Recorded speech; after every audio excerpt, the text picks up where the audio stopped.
Larry Wheels has completely destroyed his physique. This guy used to be 290 pounds of just pure muscle. Did you see the guy's biceps? Now, look at him. He's sucked down to classic physique.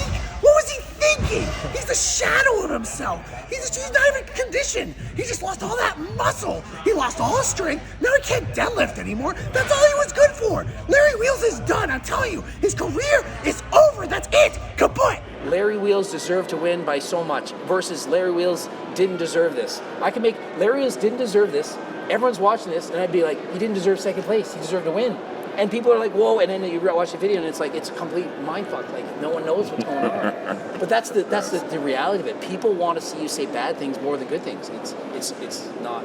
I don't make the rules, but I certainly am playing the game. PR lifestyle is more than just hitting a PR in the squat, bench, or deadlift. It's about being the best version of yourself, always improving. Come on, somebody out there sitting working harder than you. Somebody going outwork you. Somebody outwork you right now. You versus you. Coach Greg, and I'm here with Larry Wheels. Larry Wheels. Ryan Benson. His coach, he did an amazing job. He almost won. I just found out by 1 point. That's how close it was to his pro card. And you're sitting now at what, 265? 265 as of right now with lots of heartburn. I don't know if you've seen this guy in person. He's like 20 pounds bigger than I expected him to be. And I thought he was going to be big. He's a monster, just like Irv Skalevsky when I met him. Yeah. Same like thought process. Like, it's hard to fathom that this guy can make the weight class. But you did it.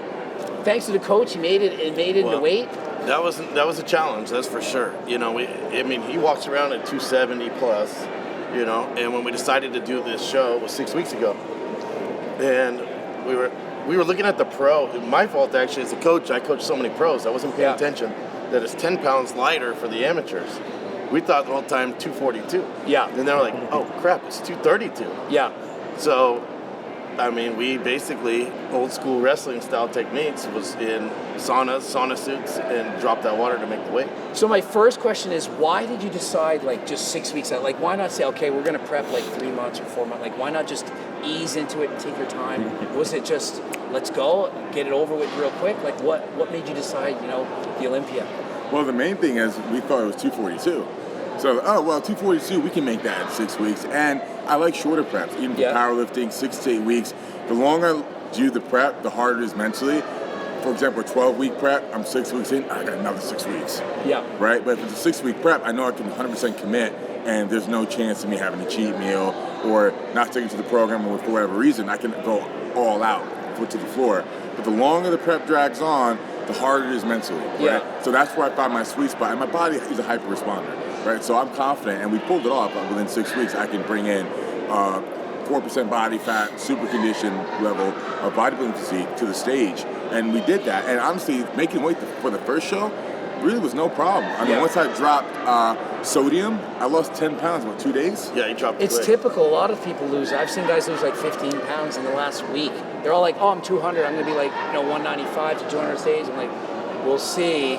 Wait till you cut water. You're going to be surprised how lean you can get. Yeah, right. Well, and we knew he was going to make it in the first one because that wasn't the challenge. But the main challenge was the first show was I can't carb him up for that show, right? Because that weigh-in was Friday, and the weigh-in for here was Monday.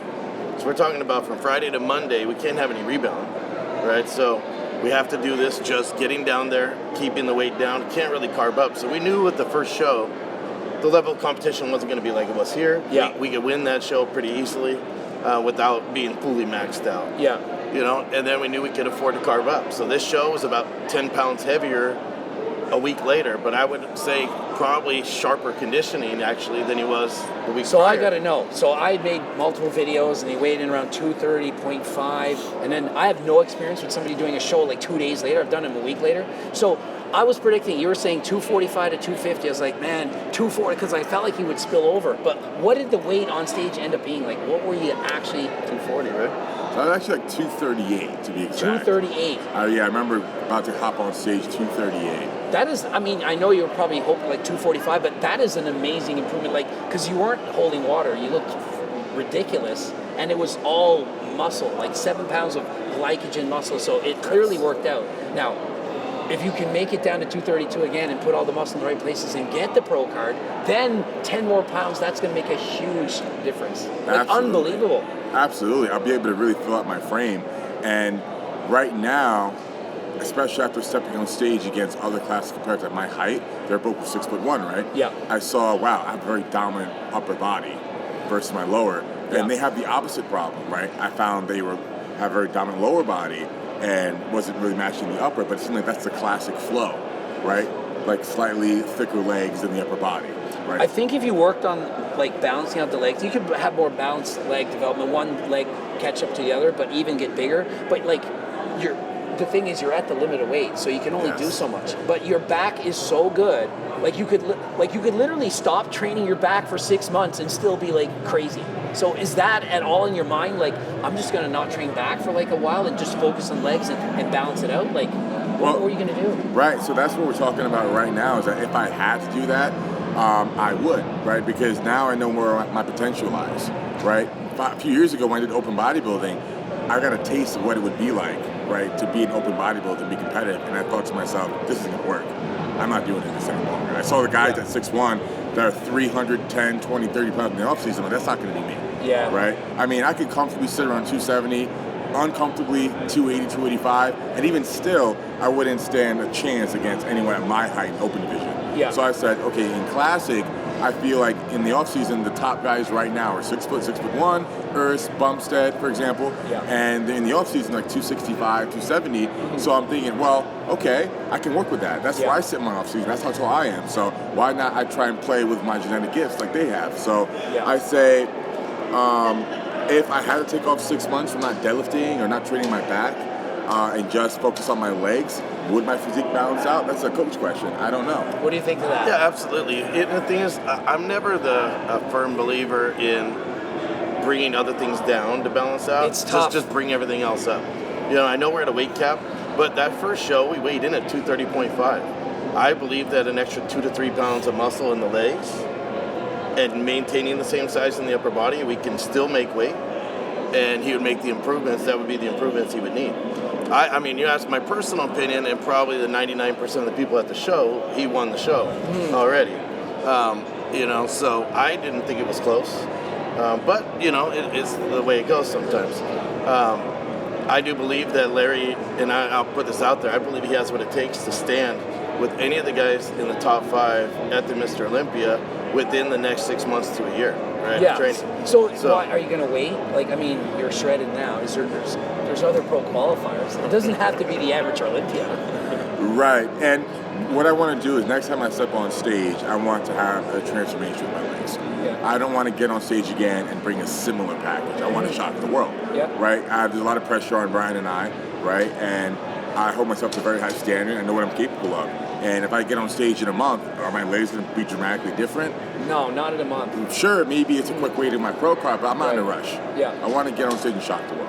Yeah, you just don't want to turn pro. You want to be a pro that can compete and win. A competitive pro. Yeah, a pro show and then get to the Olympia. Absolutely, right? Not just get a pro card, then okay, I'm done now. Yeah. Because if I just get to the pro level, but then I can't compete at a pro show and place top 5 or 10, or I can't get to Olympia, that's not what I'm trying to do this for. Exactly. Right? To see how far can I really take it. So I'm trying to pace myself, and I think it'll take at least several months before we can see a significant change. Yeah, you know, there's no rush. I mean, everything that Larry's done in his career at this point has been to the highest level of in whether it's powerlifting, arm wrestling, now in bodybuilding, and he has the physical capabilities to be able to do it. So I think, you know, holding that standard for himself is what made him who he is. And I think we will be back on stage. No real time frame. His body, I told him, it may respond a lot faster than he thinks. I mean, the reality is today, he's at 265 pounds and he still has lines in his glutes. So, I mean, and this also, as me as a coach, everything I do, I'm collecting data from show to show. Yeah. And we learn how far we can take him. I mean, he talked about a 6-week prep, but at the start of the 6 weeks, Larry is still in that low body fat range because he lives in that range. Yeah. You know, he's an athlete, he trains every day. So prepping for the show is really no difference than just adjusting the diet for the last 6 weeks. But his starting point is always good. He's never really out of shape. You know, and the training, whether it's for bodybuilding or powerlifting, we talked about this last night. It's really not much different. Like, he's training, maxing out the level of intensity in his training, regardless whether it's getting ready for bodybuilding or powerlifting. And the two are synergistic, you know. So he's the kind of guy that could go win an arm wrestling tournament, go deadlift 900 and then compete 2 weeks later in a show. And I think, you know, we're going to prove that. I know there was a lot of naysayers, people that thought maybe it was a publicity stunt, you know, and you could tell from how the face was. Look, nobody suffers the way that he suffered in his last 6 weeks for publicity, right? You gotta be all in. I mean, I have to admit, when I heard you were going to Classic, I was like, there's no way he's making Classic. And I was thinking the weight was going to be like 224. There's no way he's going to do it. And I'm like, is he going to do it? And I was criticizing your physique. And you looked way better than I thought you were going to look. I was impressed. I was like, dude, this is awesome. So I was listening to you, and I had a few messages like on you know, like a month before, and I was like, how you doing? And I was like, I was kind of nervous, and then you pulled it together and you did it. And I mean, I had you winning the show. So sometimes you win a show and you didn't deserve it. Sometimes you don't win the show and you deserve it. So you can do it. You just got to come back. Oh, no doubt, no doubt. And I'm in great hands. And you know, I partnered with Ryan initially earlier this year because I heard he brings guys in condition every time, right? Yeah, he said, I got a good coach, he's doing it. And I was like, you're how much now? You lost how many pounds already? And I was like, oh my God, I'm nervous. But it worked. Like, how can you argue it? You know, I've been coaching for over 25 years, and this is my 20th consecutive year of having athletes on the Olympia stage. Yeah. I have 6 athletes competing tomorrow here at the Olympia. And it's what I've been doing for a long time. And I bring my guys conditioned and full. And I had no doubts that we could get there. Usually the only doubts when you're working with the athlete is, do they have the mental capacity to go that deep? Yeah. And Larry went into the deep waters, no problem. He did it like a champ, you know. And to his character, I never saw him even in a bad mood one time. So it's kind of crazy. So how do you do it? Like the last 3, I mean, you no carbs and stuff. Like, I'm gonna admit it, I'm a nightmare. The last 3 weeks, like, to get up and like get out of the bathtub to go to the pee. I'm like, man, I might pee in the tub because I got no energy to walk. Like, I'm in a mess. I got in a car accident just driving to the gym. I had to get people to drive me to the gym. I'm in a wrecked mess. Once I get to like 5% body fat, I can't function. And I'm like, you're doing videos and you look happy. I'm like, how are you doing this? Well, caffeine and adrenaline. Caffeine and adrenaline, that's it. Right, and I didn't really feel extreme lethargy until I dropped sodium. When I dropped sodium a few days out, that's where I said, I just don't want to do anything. That's when you felt like a zombie. I couldn't move. Like, Yeah. you know, I was for 10 years hooked on weed, and I would get stoned where I just have that body high and I can't be bothered to do anything. And I felt like that without any of the positives a few days out with no sodium. And it was just the most bizarre feeling I've ever had. And I remember about 2 days out to a day out from the show, walking was challenging. You know, I legitimately felt like I feel like I could use a walking cane right now. Yeah. You know, I'm like, this is what bodybuilders do every show. 3 weeks I would train in the gym feeling like that, and I would just be like, I was crying in the tanning bed that I completed a tan. It was a stand-up bed. I was like, that's how bad it was. I was like, I don't know if I can keep doing this. It was so hard. So when I know that somebody suffers like that to do it, I have so much respect for bodybuilders that get that lean, because I don't think people understand how hard it is. Like, I've done videos like, what's harder? Like, I've done triathlons, I've done bike racing, running, every sport. Bodybuilding is the hardest. Like, there's no other sport you have to suffer 24 hours a day, and it's always there, and you have to train without food. And you're suffering alone is the thing. Oh, it's so hard. Right. Like, inside your head, like you'd mentioned, like, it's a mental battle. Like, you're fighting against your body the whole time. Absolutely, but it works the most important muscle of all, that discipline muscle. Oh, absolutely. And then when you conquer that, I just feel like now that I've been through that prep at the extreme level, I can apply that to anything else in life. And it's not just Very sports. empowering. It's like work. It's relationships. It's talking to people. It's everything. You know, you're a hard worker. You can just accomplish anything. It teaches you to be a better person, literally. Yeah, 100%. It's very empowering. Very, very empowering. And just switching from, okay, so we did the show, and the show's over, and you got second place. Are you devastated? Are you shocked? Like, what is the feeling that you're going through at this time? Like, I just want to know, like, what are you feeling, like, intrinsically? Sure. When I'm up there, I think it's just me versus me. As long as I get on stage and I look better than I've ever looked before, I'm happy as a win. Yeah. The bonus would be taking first and getting a pro card, but I know for certain, especially looking at my photos 5 years ago, this is the best I've ever looked, and that made me very happy. It's good to hear. Yeah. Right? And moving forward, again, I'm not in a rush. I want to get back on stage and have that same impression on the world that this is a big transformation. I worked very hard to get here, to make these results, and look at me now, right? So it's not for publicity, right? I have plenty of followers already, plenty of clout. You know, I don't need to do stunts like that. I do it because I genuinely find fulfillment in overcoming challenge and adversity. And I mean, the publicity, like the amount of money that you make from doing a show, there's no way you're suffering for that. They're not paying enough. Like, people say, oh, it's for a plastic trophy. It's not the trophy, it's what it represents. It's the work that went into it. People just don't get it. Yeah. So now, okay, so it's over, and you're done, and you can eat again. You haven't had carbs in 3 weeks, and I was watching with that little bit of carbs in the steak, and I'm like, oh my god, the carbs.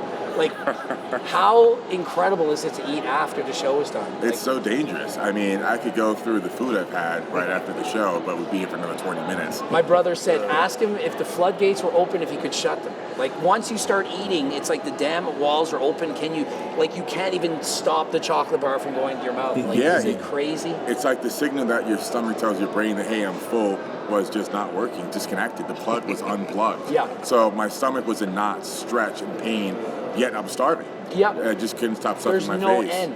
You know, I never ate like that in my life, which Yeah. was kind of fun. Because I got to try pretty much every single of my favorite food within 24 hours. Yeah. Everything from A to Z. Like, there's nothing left now. It's kind of sad. I tell people, I've coached a lot of people, I say the diet starts when the contest is over, and they don't understand what I mean. So, like, if you're trying to have a heart, like if say you're going to gain 50 pounds, you don't want that. Do you think it'll be hard to not like just keep eating and eating? Because then you could easily get to 280. You know what I mean? 290 even. So are you going to have a hard time staying, say, I don't know, 8% body fat or less, just to keep like within that striking distance, so that the next time the 6 week prep is enough to get that shred? Right, and the way I feel right now, I've gotten all of my cravings out of my system. I got tons of heartburn, breaking out in acne, my face is huge, I'm already struggling to breathe, walking's already more challenging. Yeah. So eating whatever you want isn't all glory, right? It's not that great. You know, there's consequences. Yeah. And you forget about that when you're 2 weeks out from a show. You forget about what it's like to actually indulge and binge eat. So now that I have a fresh reminder of how it feels to actually overindulge and all the pain that goes into it, just the uncomfortable, all the things I just mentioned, it's not that great. You know, it's great for like a day, Yeah. you know, but maybe 2 at the most, and then I'm ready to get back to eating clean. I'll add some butter to my rice. You know, I have a nice steak every day, but like all the fast food junk and sweets, yeah, it's never been me. That's why I've always stayed in the 200 body fat range, because I never overindulge. I'll sure have a burger when I go out, but it won't be a McDonald's or a Five Guy burger. It usually be like a gourmet burger from a steakhouse, for example. Yeah. Or I'll cook it at home, right? So my lifestyle is, for the most part, quite healthy. You know, I've never binged eating like that in my life. So it was fun to do that and experience that, but will I ever do it again? Probably for my next show, you know? But will it last more than a couple of days? No way. And so between you two, like, are you planning? The focus is classic physique, and like, is it like kind of that like the 900-pound deadlift, 1,000-pound? Is that out of your mind now? Is arm wrestling out of your mind? Is it like I need that pro card? I'm going to do everything it takes to get that, or is it still like I got to do all that too? Like, can you focus on one thing, or is it just I got to do it all? Well, I know that to get the pro card in the Olympia stage, I have to respect the other athletes and that they're fully committed to that goal, and I can't beat them by trying to juggle multiple disciplines. It's never going to happen. Yeah. Right? If I try and do it all, I'm going to be mediocre at all of them. Right? I won't be the best at any of them. Yeah. So I do have a match in December, only a few weeks away for arm wrestling. Okay. But even then, right? Like we were just talking about, I can even skip back for a month or two, and it would still be huge in detail. But I really need to focus on my legs, and fortunately, arm wrestling, you don't need legs. Yeah. So exactly. my legs can be, barely working. Once I can make it to the table and stand up, I can arm wrestle. And then after that match, for all of next year, I'm not planning any super matches, tournaments, whatever. It's really going to be about, okay, let's get to the Olympia stage. You know, let's really see how far I can take it, because I do know I have what it takes. I have the work ethic, I have the genetics, I have the great coach. You know, I have all the eyes on right now. So I was like, let me take advantage of that. Exactly, absolutely. And you let me know if you think this is the same. He's only done like 2 shows back to back, but Sure. every time you do a show, you seem to get better with like the posing and the hardness of the muscle. Like, Absolutely. I look back at my old photos, like when I was like, I couldn't pose for shit. I thought I was good, and then a couple of years later, I've practiced, and it looks so much better on stage. What do you have his plans for posing? Is he practicing it every day? The vacuum, the ab pose, like everything can benefit with practice. He hits a great vacuum. That part's Yeah, I impressive. was really surprised. The vacuum was there. I was like, he's not going to be able to do this. And then it looked great. Because I was starved. for It a was long actually time. better than the ab pose. Like, your vacuum was actually better than the ab pose. Yeah. I was the same way. I had really good abs, and then once I practiced vacuum, I was horrible at it. And then I got on stage, they're like, the front double bicep vacuum is your best pose. I'm like, what do you mean? My vacuum sucks. And they showed me, I'm like, really? It came together with the starving. But if you keep at it, you're just going to keep getting better and better and better. We lived a lifestyle. When we first met, obviously we met originally because I was going to be his coach, right? Yeah. So, and it was it's been less than a year, right? It's been about 10 months or so since we linked up. And it was like with the goal of him getting on stage. But since then, we got all sorts of other things that, we hit it off with a lot of things. We've become business partners. We're opening up a new gym right now that's going to be opening probably in like January. Wow, nice. So we're opening up that gym and then hopefully a couple of other franchises that are coming up right afterwards. So there's the business aspect to it, along with, the competitive side. But I believe that you can manage all of the above, right? Because all those things are just work ethic, so they can all be done synergistically and at the same time. And like I said, he can arm wrestle, he get ready for that match. Larry is an athlete full time. He lives like an athlete. So the adjustments are not major between the two sports. Have you ever seen an athlete like this? Like anyone? You coached for 20 years. Larry's a phenom. I mean, I've worked with some of the best in the world. Mm-hmm. I've had many a top 5 in the Mr. Olympia over my 20 years. And the thing is that, Larry's a different breed of an athlete. When I tell you that this guy is strong, like I was known for being strong. Yeah. Larry's like, it's not normal. He's kind ridiculous. of a mutant, You were like 19 years old, bench pressing more than me. I was like world records in the bench press. I'm writing it's like, I'm like, I'll give him some tips and stuff, and I'm like, I'm thinking I'm the hottest shit around, and I'm like, do this, do that. And you're like, I don't know about that. Some people are just looking born back with at the gift. old talks. It's hilarious for me. Yeah, he was born with the gift, and this is his gift. Is just he's got just a crazy athletic background, and he's strong, and that's what makes him so different, right? You don't see somebody walking around with abs and in shape doing these crazy numbers that he does. No, it doesn't make sense. I train with him every day. I promise you, it makes no sense. Yeah. Doing these crazy like 180-pound dumbbell presses on shoulders and stuff. It's just not normal. Yeah. But the thing is that he does that all the way through the prep, and that's not just for camera. That's how he trains. Yeah. And that's his genetics. So his genetics allow him to do it. Put that with some hard work. And that's why I have the full belief that everything he's going to do to the fullest, right? So whether it's with the business side, with opening the gyms, or it's getting on stage, he's going to do it 100%. Yeah. So the discipline's there. Is there. From just I have no doubt with the amount of work you put into, building your physique, powerlifting, you can do anything. Business-wise, like relation, anything you want. Like if you can discipline that much, there's no limit. It's awesome. Yeah, and then I just tweak my mad scientist stuff, make him make weight, and there we go. Exactly. Yeah. I had to trust in the process. I was very skeptical. He was skeptical. I had no doubts we were going to make it, and I knew the process of getting there. I've been doing this. I coach probably 400 athletes currently right now. I've been doing it at that level for 20 plus years. I know how to bring guys in. Right? So 6 weeks out, he's 270, and he's like, yeah, I want to do this physique. And you're like, yeah, 240 is no problem. And you find out it's 232. Are you at all panicking? Because I'm behind the scenes panicking. I'm thinking, I'm not panicked. This is going to be tough. I'm not panicked in the respect of how are we going to make it. Yeah. I'm more just feeling sad for Larry. Yeah. Because I'm like, I know what he's going to have to do to make it. Yeah. And that's the hard part. You hate doing that to somebody. Ideally, let's just put it out there. For his best physique is not to be at that, at that weight. Yeah. We do have to sacrifice things to make that weight. Yeah. If there was no weight cap, I would probably bring him in the mid 250s. Yeah. And we would never deplete down to that. He would come in, and this process would be much easier. Yeah. But obviously with that weight cap, we have to meet it. And the good news is I know how to meet it and how to recover from it and still maintain that conditioning.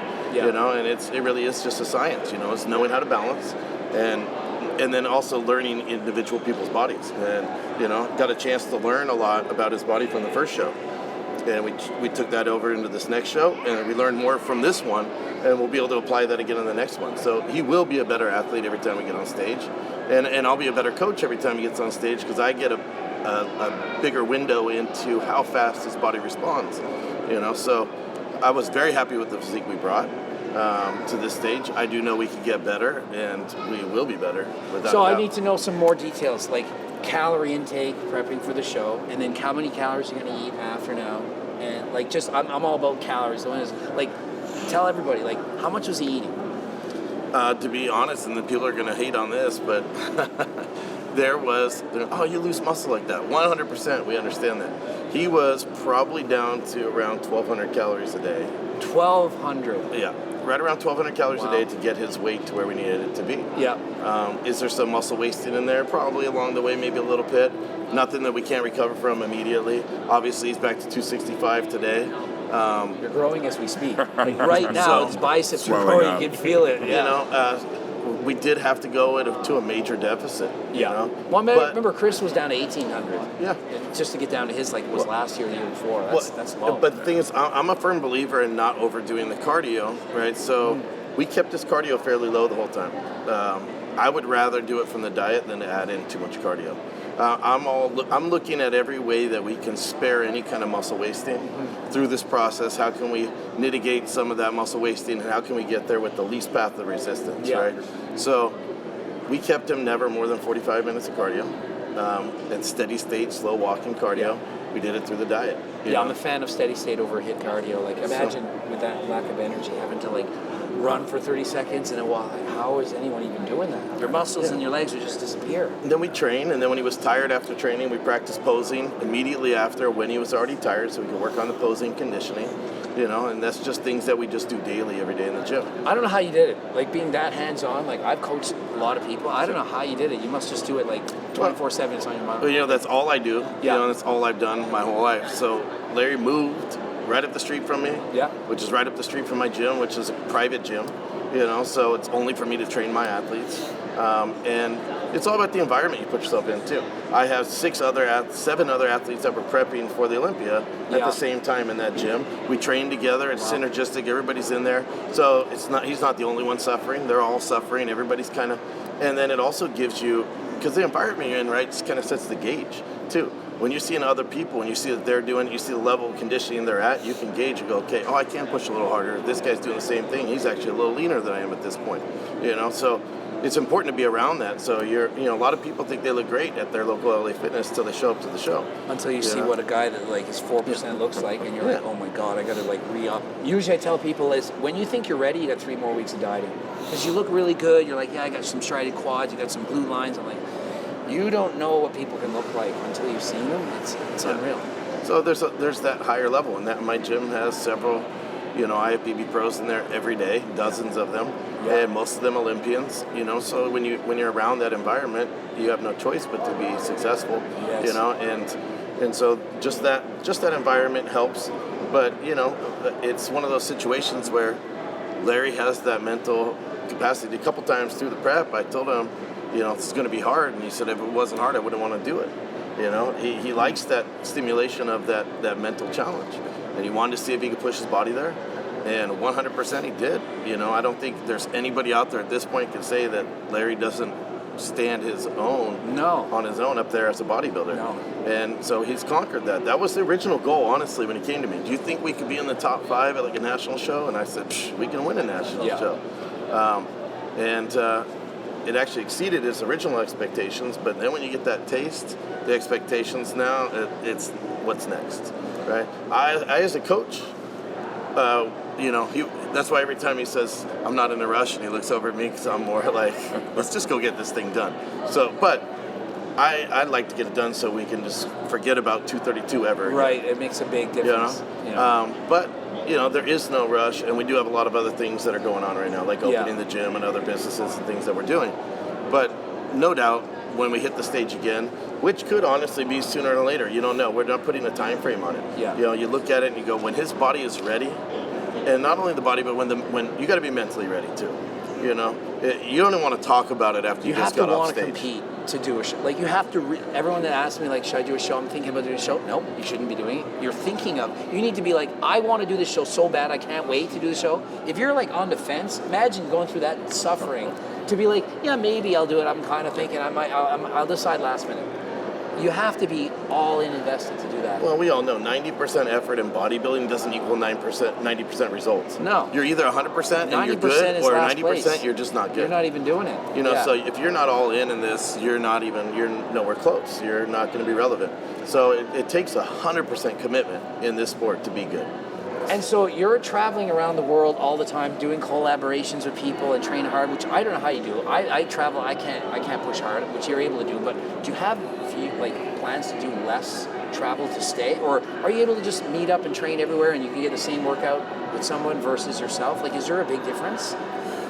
Well, I really look forward to traveling, collaborating with extraordinary people. I was just in Germany, and I drove over to Amsterdam to collaborate with Rubiel and Nexzilla, and that was one of the most interesting workouts I've ever done, just because of how freaky he looks. The legs. Just everything about that man. I mean, his upper body is Olympia level, and his legs are just on another level that anyone's ever been on. I can't even believe what I saw. I was in disbelief. I mean, he was walking the streets of Amsterdam, and you know how packed, if you've been to Amsterdam is, and people just couldn't, it was just like Godzilla was walking the streets. It was unbelievable. And, you know, opportunities like that, right, that my platform gives me to collaborate with extraordinary people, right, the access it gives me is what makes my job so fun and so fulfilling. You know, if I was to be in San Dimas and Claremont and never leave, I think it wouldn't be very long before I'm bored of that. So I look forward to when I get to travel and train with people like that. Nice. Yeah. I got to do more of it. I haven't traveled much. I mostly just sit in a screen and like yell at other people. I got to like meet people and train and talk because you learn so much from everybody. It is a good time. Absolutely. It's the best part to me. So let me know, what do you think of all my videos overall? The audience probably like, I wonder if Larry hates this guy or he likes, because some of my videos are like in your face, some are good, some are bad. Like, what's the overall impression you get? I mean, the titles push buttons, right? But you said you don't even make your own titles. Yeah. But then when we actually watch the video, I mean, you give opinions that I largely agree with, right? I mean, your criticism about how I should have placed in the show I thought was accurate. You know, we had something we disagreed with, like about 3 hours of cardio versus extreme dieting. You know, we prefer to do less cardio and more in the diet. Was he the one that said that? Yeah. No. Yeah. You know, but overall, I enjoy watching videos because, yeah, it's a very balanced opinion you get, right? I think it's usually pretty neutral, you know. I think it seems like you're going to take a side in the title, right? And that draws the viewer in. But then when you actually watch what you have to say, if you listen, it's actually a pretty neutral. I think that people don't realize, I literally just record a video and I have a whole team. I have like 17 people that work for me and they make the titles, the thumbnails, all this kind of stuff. And I get all this, hey, why did you show this first? What did you do that? I'm like, what do you mean? I don't even know. I haven't watched my own video yet. Like, I don't even watch my video till it comes out and I'll be on doing my cardio and I'm like just doing like everybody else. Like, yeah, I watch Coach Greg and I do my cardio, gets me through it. Same thing. I'm like watching all these videos every time I'm on the bike. I'm just sitting there, but I'm like, I hope they're all right. I'm only giving my opinion. Sometimes it's controversial, but I think that controversy makes it more interesting. Absolutely. If all I said was perfect, nice, you know, nice things about everything, I think it'd be boring. People like a little bit of drama, a little bit of like good and bad, a little bit, a mix of everything. I'm not gonna lie, I was hoping you were gonna be a jerk so I could talk shit. But you ended up being a nice guy. It's fun. But I mean, like, honestly, like if you have some haters or you say something, that brings more to your channel. Absolutely. Like if I put a video, Larry Wheels sucked, and then it would be like, the title could have been, he had a sucker carving up. And it would have been like, he sucked. Like, it's so silly and doesn't make sense, but way more people, I don't know why this is. If I said Larry Wheels deserved to win by so much versus Larry Wheels didn't deserve this, I can make Larry Wheels didn't deserve this, everyone's watching this, and I'd be like, he didn't deserve second place, he deserved to win. And people are like, whoa, and then you watch the video and it's like, it's a complete mindfuck. Like, no one knows what's going on. But that's the reality of it. People want to see you say bad things more than good things. It's not, I don't make the rules, but I certainly am playing the game. Yeah, you absolutely are. Playing it well. True bet over here. Oh my God. Yeah, I wish I could just Good be content. nice about everything and make the nicest thumbnails that represent what I'm thinking in my mind, because people don't really know what I'm thinking. I see the video and I see the comments, I'm like, man, that's not really how I am, but it is what it is. Watching this right now are going to be mindfucked. I haven't seen you outside of your channel. Yeah. This is how your demeanor is versus your demeanor when you're talking on a vlog. It's totally different. How'd you come up with your voice? Honestly, I didn't even realize I had a voice until people started saying you sound like the parrot from Aladdin, Lagu, or Gilbert Godfrey on steroids. I'm like, well, wait a minute, that sounds like a compliment. But like really, the more louder I got, the more upset I got. People are like, you're so passionate. And I'm reading the comments, I'm reading every single one. I'm like, passionate, okay, I'm more passionate. And I get louder, and unfortunately, I just don't have a very masculine, I'm not like Larry, deep, sexy voice, I don't have that. So I'm like, and it just doesn't sound right, but I don't do it on purpose, I just get louder, and it just comes out that way. I was a phys ed teacher, and I'm yelling at the kids, and I had my whistle, because I was like, as soon as I amplify my voice, that's how it sounds. I just wasn't given the genetics for voice, so I I just roll with it. All right. I don't mind. People make fun of me, call me a manlet. The more insults, the better. Like, literally, the more hate I can get, the better it helps my channel. Okay. It's Nice. wild. Yeah, that's great.